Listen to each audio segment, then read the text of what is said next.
Hey, this week's episode is a little bit different. I am trying something that quite honestly scares the life out of me, but I'm going to do it anyway. And that means that different location, I'm not wearing what I was intending to wearing. It's really hot today, and I am a little bit unprepared and scared. Have I said that already? However, this episode I'm going to share from a place of frustration to almost integration. And my intention is to show you what it looks like to align to your design and to alchemize in real time, to use the tools that I teach and share, and also the transits, right? Like use the transits.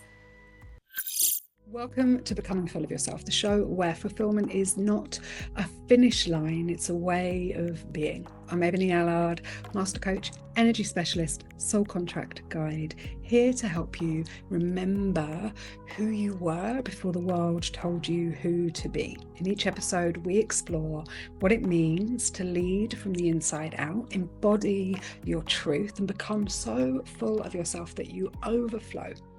Let's get into it.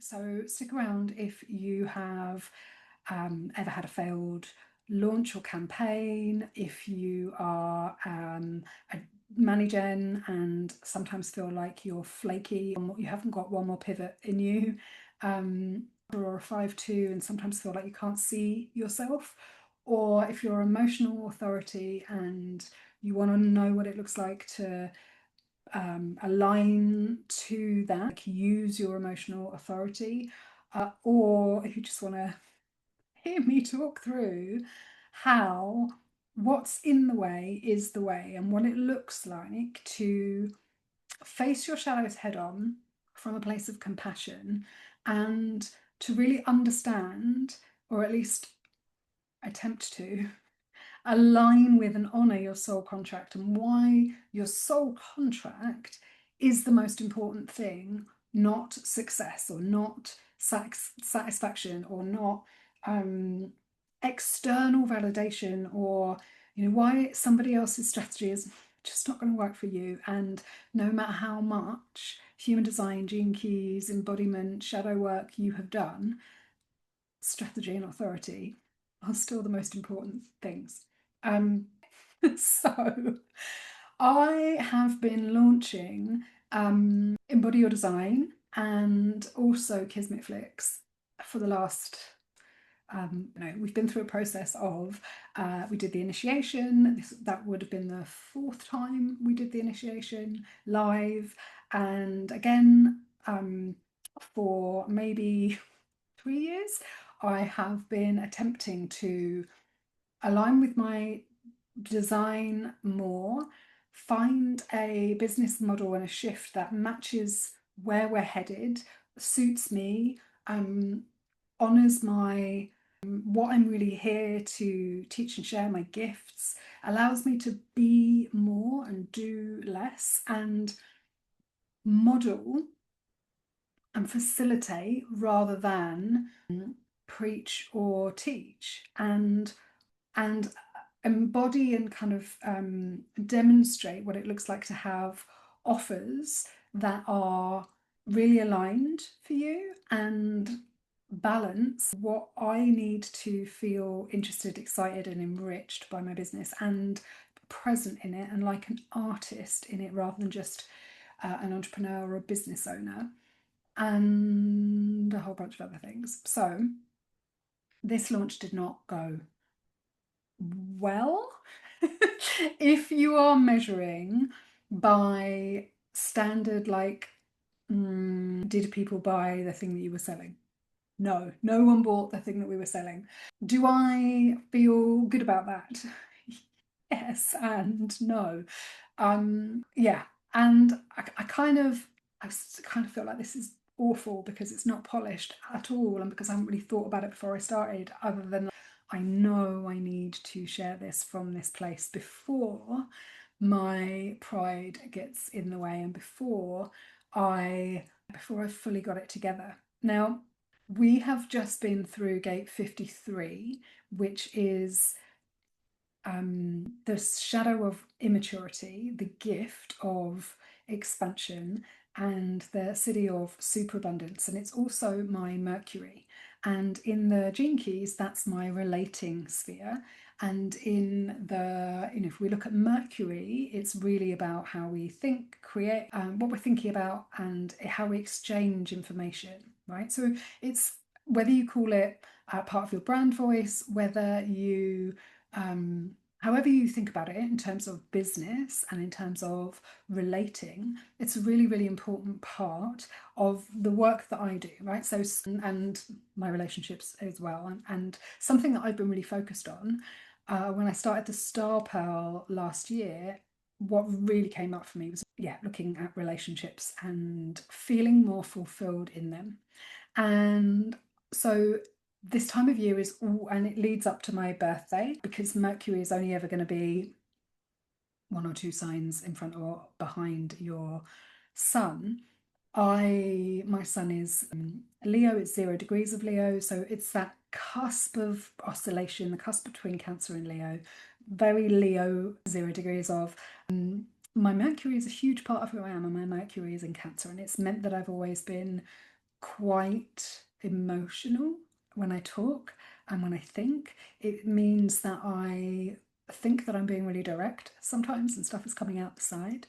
It means that I can create frustration or conflict, and that used to lead to separation, but it now really leads to intimacy. And that's because my emotional wave is the subtle wave and is also the channel of intimacy. And I am going through some Saturn transits, a Pluto transit, a lot of kind of maturity midlife stuff. I turn 45 in 11 days. And probably less than by the time you're seeing or hearing this. And this has felt like a big and important year for many reasons for me. And I've been really looking at and feeling into, like, how can I soften more? When I look at my Venus sequence, one of the things that gets in the way a lot is my 45.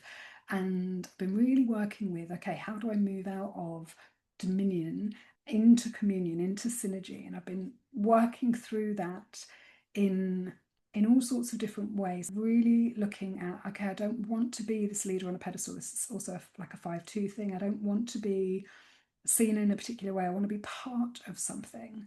And, I want to lead myself and I want to model self leadership and inner mastery, but I don't want to be looked at up to.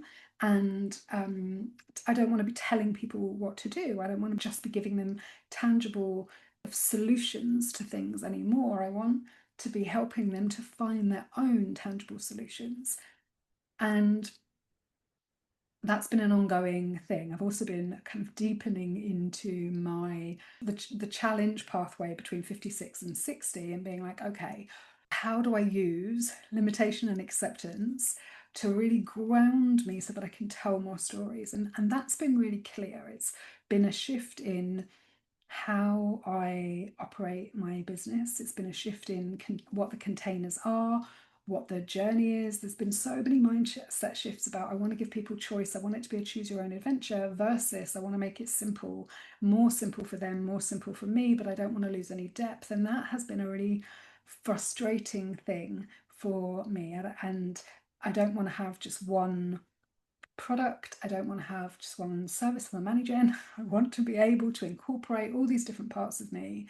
And it's been nearly 3 years, nearly 4 years of since the end of my last business, a bit of gap, and then, working through survival into like, what am I really creating now? And then how do I create something that's going to last me for the rest of my life? How do I create something that is a business, not just me? And by that I mean that I could sell part of in the future if I wanted to, that if I was not around to work, that content would still be solutions would still be available for people, and the business could continue as an entity without me. So those have been some of the things that have been on my mind, right? I want to create more freedom for myself, and I want to create more freedom.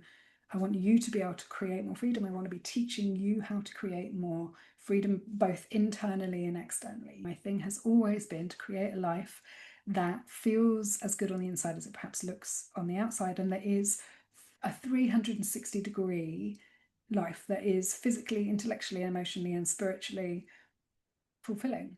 And so lots of things have shifted and changed and in my pursuit of that.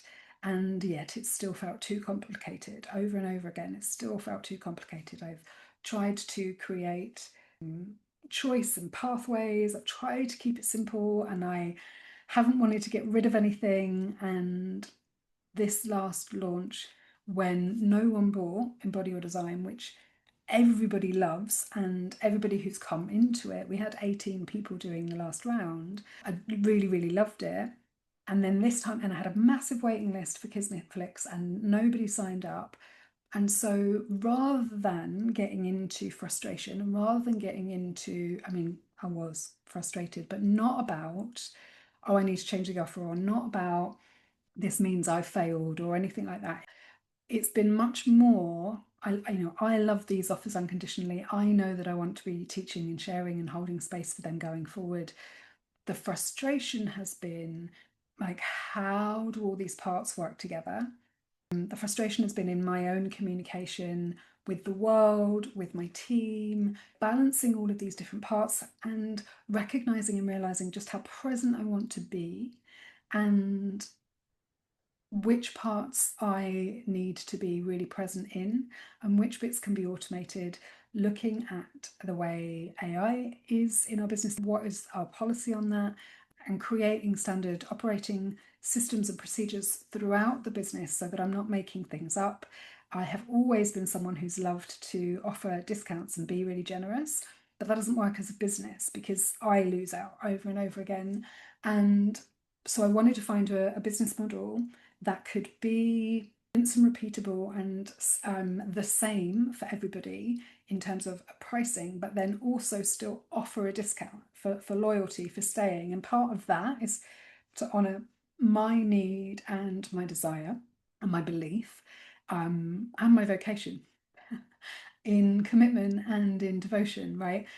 So my core wound is gate 29, half-heartedness, commitment, devotion, and the core wound turns into the vocation. And that's also been something I've been working on now for 4 years, 5 years, maybe even 6 years, really attempting to embody and experiment with what that truly means in all areas of my life. And there's been a lot of, when do I stay? When do I leave? Am I committing to myself? Am I committing to this? Am I leaving because it's too difficult? Am I leaving because, is it okay? Do I often stay when things are difficult, when it's okay to leave? There's been a lot of confusion around that. But what has become clear is I truly believe that when we just change, when we leave something with half-heartedness, when we just change our teacher, or we change our relationship, or we change our location, which I've done a lot of all of those things, we just get the same lesson or the same experience in a different place or in a different person or in different whatever, right? And in 2011, 2012, when I wrote Misfit to Maven and traveled that ground and journey for a very long time, that was because I realized that no matter where in the world I was still there. And that was part of my Saturn returns learning, and that story and everything I told came off the back of my Saturn return. And I'm in a Saturn opposition right now, and Saturn is, as we speak, went retrograde yesterday, and is playing a game with me, I guess, around this stuff. And my Saturn is in Virgo, it's in gate 6, which is about peace and conflict. And again, what really came up as things shifted yesterday is like, I just want peace, and yet all I'm finding is conflict. So I'm like, okay, how do I be diplomatic with myself, with the universe, with you, with each other, in my relationships? It's not my greatest thing. And then that links into the 53 of expansion and immaturity and superabundance. After gate 53, we then move into gate 62. And that is this piece of, I called it the organized owl, and it's really like finding the essence of something, being really clear in our communication. And so, what happened this morning is I got really frustrated about the lack of clarity, or the lack of simplicity, or the lack of essence that was happening across my business. And it's like, okay, I've been trying for 3 years to simplify and to get to a place where, and I really thought I'd done it right. I've created these like taster offers, physical, intellectual, emotional, spiritual. We'd have like this taster, and then we'd have like a bigger dish for each one, and then we'd come into the signature, and like it made sense and everything. I was loving it, but I would keep hitting up against frustration, and it has not felt good. And so this morning, even though my undefined route and the end of the launch and money, and I've had a month actually of car parking and you just bills and fines and lots of silly little things that ended up costing me a lot of money. And again, like rather than getting really annoyed at myself or beating myself up about them, I've been like, this often happens when I'm on the edge of expansion, right? It's going to really push me into, am I feeling lack? Or am I recognizing that there is a death rebirth portal, right? This is just like everything is an opportunity, and everything is happening for me. And if this is happening for me, and it's really focusing me on, what do I want money for? Am I looking for what I don't have, or am I looking for what I do have?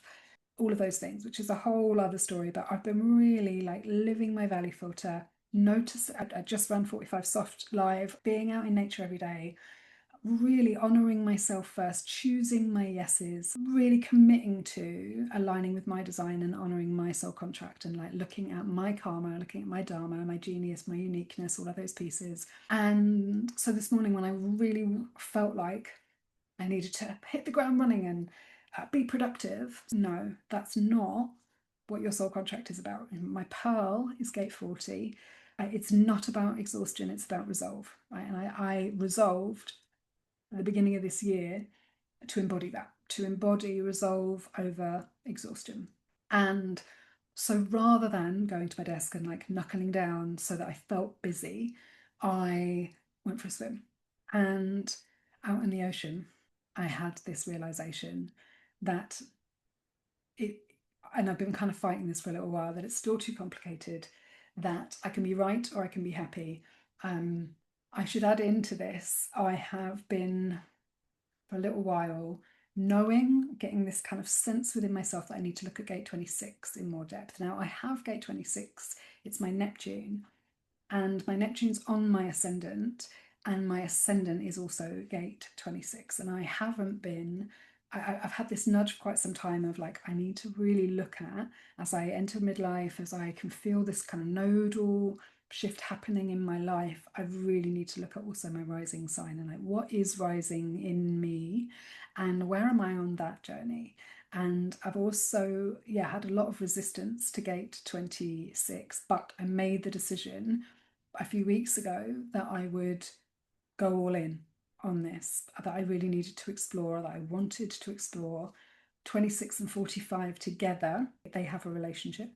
And then one of my besties, someone I've known for 12 years, got in touch and booked a one-to-one reading, and her son is in gate 45. And therefore she has 26 going on, and she also has some other gates that were very interesting to me. And then somebody else who I've known since I in my 20s, but haven't got a deep relationship with, but I did my yoga teacher training with a long, long time ago, also got in touch and wanted to book in, and we did a back and forth and have arranged for her to come and do some work with me. And she also has 45 and 26 in very, very interesting position in her chart.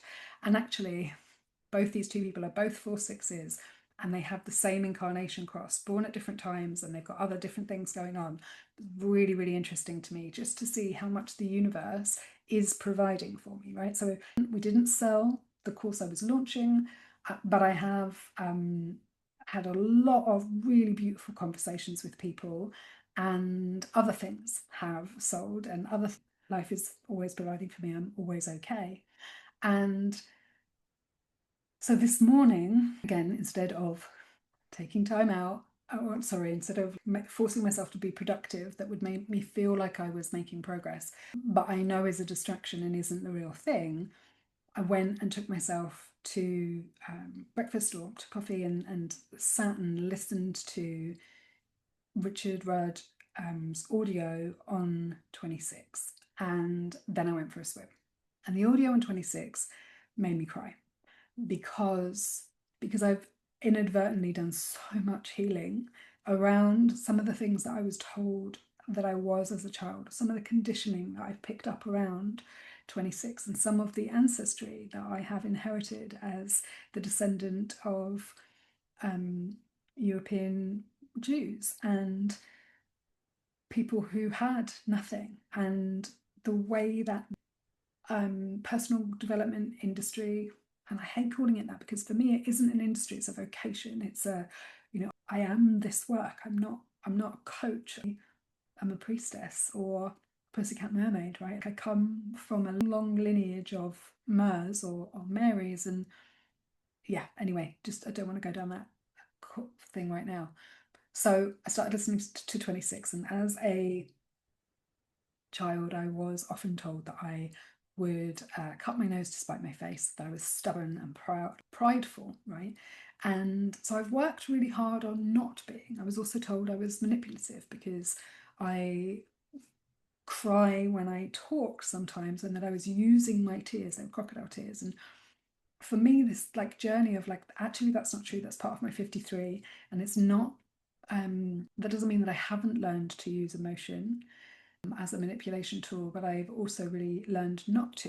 And I've had a lot of lessons around that in the last few years, and a lot of how do I align with my emotional authority without being emotional. Yeah, it's been an interesting journey of really embracing that nothing is true in the now, and I get to be fully expressed. So that's been part of it.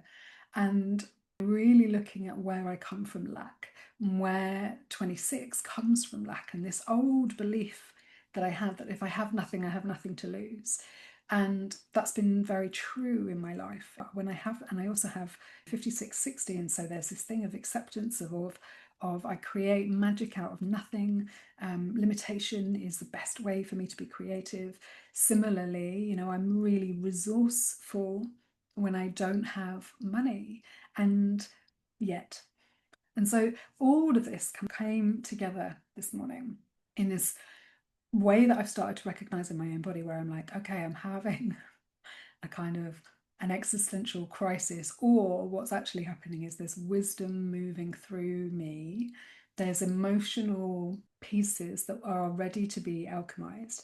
And so I no longer do these things on my own. I like reach out and ask for help, because self-reliance used to be one of the things, 45, that would like stop me from moving forward. I would feel like I needed to figure it all out myself and get it right. So I reached out to my friends and support team, and asked if anyone would be willing to help. And I also like looked at everything else I'm supposed to do today and put it on hold, and got the pen and paper out and started drawing everything I could see and feel and that I have going on. And while I am operating from a willingness to get rid of everything, I'm like, okay, if I really wasn't afraid and I didn't think it was a waste, and if I didn't think that all the last 3 years and all the money I've paid people and everything we've concentrated on, and we're so close to getting the business and all these different programs into this clever system, and then listening to Rich would be like, 26 is often very clever, but it isn't intelligent. I'm like, okay, where am I being clever but not intelligent? If I was willing to let go of everything, if I was willing to not be stubborn, but or proud, and go, okay, even though I've spent a load of money, even though I've spent a load of time, even though I want us to be finished, if I was willing to throw it all up in the air because it's not working and start again, if I didn't think people, clients, customers, friends would be like, oh my God, she's changing her mind and her plan and her business again. If I could get all of that out of the way, what would I make my client journey look like from a place of strategy and simplicity. As I start to do that, I notice on my phone I get a pop up for a transit, and the moon internal support is in gate 37. I'm a single split, and gate 37 is that single split. And so in that moment, I get real clarity on what needs to happen. And I'm aware that I need to talk it out. I would like somebody else to just logic it through with. And so I put, again, like a message out to somebody else who works with me, who I really, really rate in terms of them getting how my brain works and how these different pieces fit together. They also have 56 and 60. And so I was like, I really need, it's the 56 and 60. I really need a reflection. I need another pair of eyes on this. Would you be willing to support me and to help me? And they said yes. And we're having that call in a little while. And so, at the time of recording this, I don't have an outcome yet. I'm pretty clear what I think is going to happen. And I'm sharing this from this kind of raw place because I really want you to see what embodying your design like in action looks like, what it looks like and feels like, and what the essence is of honoring your design, looking at all how these different pieces come together. What does it look like tangibly, practically in your life? This is what it tangibly, practically looks like in my life, right? What are the pieces that tend to get in my way? Now, they are in our Venus sequence most often, or in our prosperity sequence, right? But you can only really get to that if you have first worked through your activation sequence. And I know my activation sequence pretty well. I know my 56, I know my 60, I know my 27, and I know my 28, right? And I know that if it's not feeling fun, and if there isn't a risk to it, if that 28, like, what's the point, right? And like, actually, at the moment, what is the point? And that's the bit that I've really got to come back to find my own sovereignty in all of this. Like, what is the point?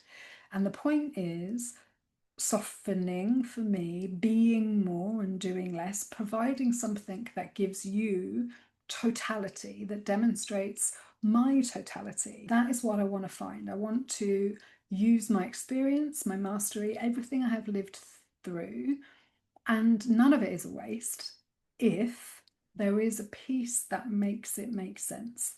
And that piece always comes to me when I'm aligned with my design, right? And so it's got to be like, it's got to consider me, it's got to consider everybody else, it's got to be coming from overflow 27.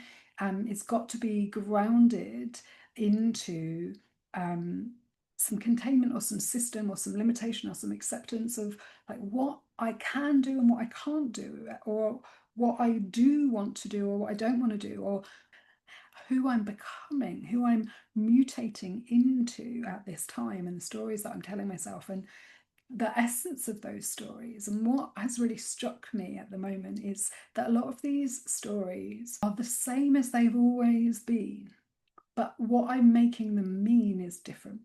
Oh, she's so manipulative. Really, I am able to take the resources that I have and create something awesome with them, right? Instead of being like, oh, I'm so manipulative, I should be really looking at how do I use these resources that I have in order to create something really beautiful that works for everybody. And that's what I'm doing. And actually, as I'm speaking this out and as I'm sharing it with you, like I said, I'm really scared of sharing this episode because it's so the other end from what I had planned, right? My plan with the podcast was strategic content, was to make a plan of like, what do you need to hear? What is going to be timeless? What is going to be classic? What is going to really lead people into the journey that I'm creating, the adventure that I'm creating. And I can see how this does and will, and also it feels very real, raw, vulnerable, messy. And in many ways, those are a lot of the things that I'm really, again, looking to embody more of, particularly as I tracked more 3 lines and or people with 3 energy in their challenge areas, because I'm a path 3 and because so much of my medicine is about being messier and playing and using your power well and all of that stuff, which is numerology. But really, then we look into the details of it, it's there throughout all of the other parts of my chart. So for me, that's what it looks like to really be embodying your design in real time. One of my gifts, stroke contracts, is also gate 47. It's my stability sphere. So it's being able to reinvent yourself and death and rebirth and like find your stability in that. And again, that's been a piece that I found difficult to embrace, and then been like, but it's true though, right? Actually, the big takeaway, the big lesson from losing everything, starting again, losing my business, or not having things go to plan, or all of the things, is that it has really and kind of the Pluto transit stuff and the Uranus transit stuff, like all of it's been about my own personal power, my own creativity, and the fact that I am the asset and that I can have nothing and still be satisfied, still be in alignment, still find joy, still realize how super abundant I am, still live a life that feels as good on the inside as it perhaps looks on the outside, still have assets. There's a lot of that's part of this. And so again, like really leaning into and choosing to embody my 47 has been a part of the last 6 months. And I can really see how I'm doing it. Like my relationship with my own stability has really shifted as I have aligned intention and attention and experimented with that piece, which is also the same as my North Node and my Sun and my vertex point that are all in the 8th house. And again, this is this piece of like death, rebirth, and rewiring the lineage of lack, the lineage of, don't have too much. If you don't have too much, no one can take it from you. But if the things that I have are mine and are me, no one can take me from me. So yeah, I'd love to hear your takeaways from this episode. I will potentially follow up and let you know how the meeting went and how things are shifting and changing. Who knows what this means for the launch that I've been a part of, that we start the next round of Embody Your Design tomorrow, and this comes out on Friday. I'm recording it on Monday. It will be too late to join this round of Embody Your Design. You will still be able to join me for Kismet Flicks. I think I'm going to push and change how that operates anyway. I'm doing soul contract alignment audits. They've been going so well and I love them. I'm going to increase the price on them very, very shortly. I said I'd do it when I had 3 more, and I had 2 people book in yesterday. So there's definitely one more slot before I increase the price on that. And I like that excitement is tangible in me as I feel things shift and change, and the deep levels of frustration that I've experienced for a lot of this year feel like they might be culminating in something. And July was, according to my teacher, Virginia Rosenberg, she wrote it as a month of evolution, right? I can really feel everything within me shifting. I can feel, my nodes moving, I can feel the work I've done on my own Saturn, and I can feel my Jupiter. Yeah, there's a lot. And if you want to do any of this kind of work, the best thing at the moment actually is just to reach out to me, because my culture sphere is in gate 59. Intimacy is seriously important to me. So that's the other thing that I've been really trying to work into. How do I scale and grow? And it's like a beautiful puzzle. It has been a beautiful puzzle. It's been a frustrating puzzle, but through the frustration is the next step. Through the frustration is the next level of satisfaction. That is the thing with the plateau, is that we have to really look at, what is this? Like, what is frustrating me? And therefore, what's in the way is the way. And so for me, part of the frustration is I want to scale and I want to grow and I want more freedom within my business. And I need things to be more the same and repeatable and possible without me, so that I can actually show up more for myself and for you, and so that I can keep the levels of one-to-one or the levels of intimacy. And so there's a lot of jiggling happening. Yeah. And so ultimately, I'd love to know how this landed. I'd love to know, you will inform me. So whenever you're listening to this, whether it's like as I recorded it or if it's months and months later or watching it, I will keep the show notes up to date with what your next step is. But sometimes I feel like it's okay to be messy and kind of show the real life workings out. So yeah, I'd love to hear your takeaways. And if you got any ahas around your own embodiment, and if you want to do a soul contract alignment audit, if you want to do a one-off, one-to-one, yeah, I'm really available for those. And I'm loving working with what I call experienced culture makers. And, those are the writers, the strategists, the directors, designers, artists, whether that is experienced designers, tattoo artists, clothes and stylists. I've worked with so many different types of people, but the thread that they all have in common is the culture, right? You're informing the culture, or the culture is really important to you, whether that's the culture of your family, the culture of your organization, the culture of your tribe. A lot of my circuitry is tribal, and yeah, I really care about the culture that we're creating as we move towards 2027 and create new earth. And the transits that are coming through, the big collective transits, are kind of exciting. They're terrifying and exciting in equal measure, and so much of my life feels exactly that right now. So if I can support you, that's what I'm very, very good at, is the compound effect, is taking and like looking at everything you've done and feeling into everything you are and knowing what isn't, right? Like I'm very, very good at seeing what you're not saying and recognizing the gaps. And my open G center is really good at knowing what your next step is and the direction for you. And I've also been like looking at my Chiron recently and being like, okay, yeah, my medicine is in gate 2. It's very much in this receptivity, in this, yeah, allowing yourself to receive more medicine without having to have earned it, allowing yourself to be resourced. And I can really see how that's all fitting. So lots of ahas for me, really getting how contemplation, embodied contemplation, works, and loving supporting you on that journey, and wanting to do more kind of one-off one-to-ones or bundles of sessions or half day or full day in persons.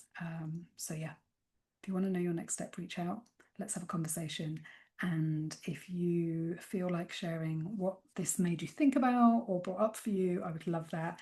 I am also really always up for talking about this kind of thing in our community space in the Maven Haven. So if you've either, wherever you're watching, put this as a comment, I'll see it and reply, or come into the Maven Haven and have a conversation with me about any.